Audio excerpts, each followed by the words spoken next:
In communication, art of listening plays a big role. While you're listening, always connect to that depth. While connecting to that depth, automatically you will be in some fashion invoke the presence of the Master. Namaste everyone.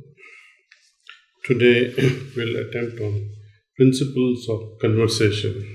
The style of speech will be devoid of rise and fall in pitch. On the contrary, it should be like the divine current which has been flowing evenly since the beginning of creation. I had copied just that, and innumerable are its benefits beyond the possibility of narration.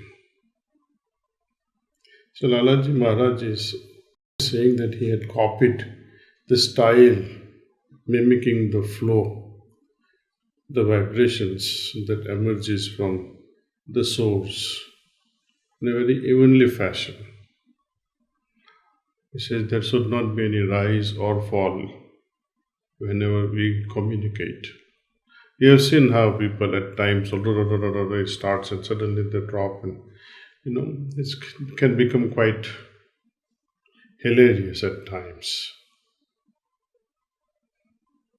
There is no joy. If there is joy, there is only negative kind of a joy. Something that arises out of at the cost of somebody else. But here, when we mimic that steady flow, how are we going to even understand the steady flow that emerges from the source? For him, it was easy to access and mimic that. How are we going to mimic that? So, we have to try to touch the bottommost level of our consciousness, the depth available to us at any given moment. For example, whenever we meditate and we notice that depth in meditation, we try to maintain that depth as much as possible. This is a philosophy that when the flow of conversation proceeds in conformity with reality, there develops a state of harmony between the two. Through that harmony, the divine way starts developing automatically.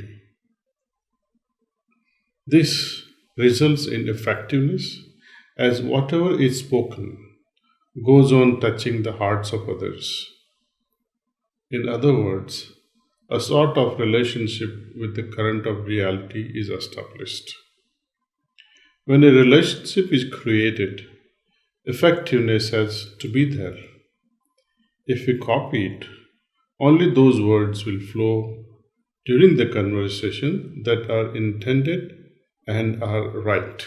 To achieve this, we first of all try to remove the rise and fall in the voice while speaking, which is also called sharpness. So he says, remove the sharpness from your conversation. This flow of speech will go on acquiring harmony with the current of reality to the extent that such a reduction is achieved progressively.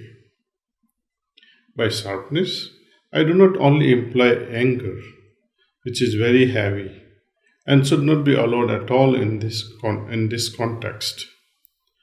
What I mean is that the flow of speech should not carry any kind of weight in it. An illustration of this is a current of still air. It is very difficult to achieve, but everything is possible through sustained effort and courage, if the grace of the Guru is there. I don't like the last sentence. Lalaji saying, if the grace of Guru is there, it's always there. We have to tap into it. See. How are we going to tap into grace? By being recipient first. By receiving it. How are we going to receive? By opening our heart.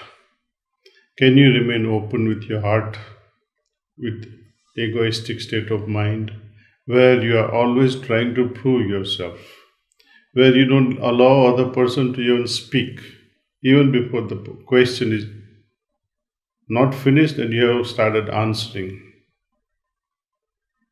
We have to listen first. In communication, art of listening plays a big role. While you're listening, always connect to that depth. While connecting to that depth, automatically you will be in some fashion invoke the presence of the Master. And wherever the Master is, grace has to be there. Okay. The balanced condition of mind is the expression of the right attitude in all our activities under varied circumstances. So here Lalaji gives a greater importance here to the attitude. It is the attitude that determines the expression of our mind. And this expression of the mind through thought and speech. In a broad sense, it is the reflection of our character. It has a deep impact and a favorable influence on those people who are associated with us. It reveals itself in conversation, which can be either serious and long or light and short. Such conversation is devoid of excitement or any high-pitched emotional outbursts and devoid of any rapid, short-tempered and moody reactions. It is a prompt, methodical and civil expression of the self, and it is soft, cultured and smooth, like harmonious descent of divine grace. A person whose tongue is polite, civilized, and cultured. Polite, civilized, and cultured has a large, pure, and noble heart, and thus has a wide sway over the minds of others. The pure heart in communion with the base, this is what I meant by trying to reach out to the depth in our heart. The base or the source pours itself forth naturally with nobility, magnanimity, and love. So, this is another way of saying that when we are really absorbed in Master's remembrance, all this thing happens naturally.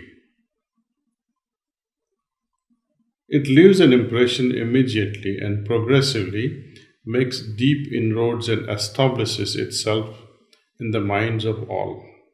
But ambiguity and indecision are not to be encouraged.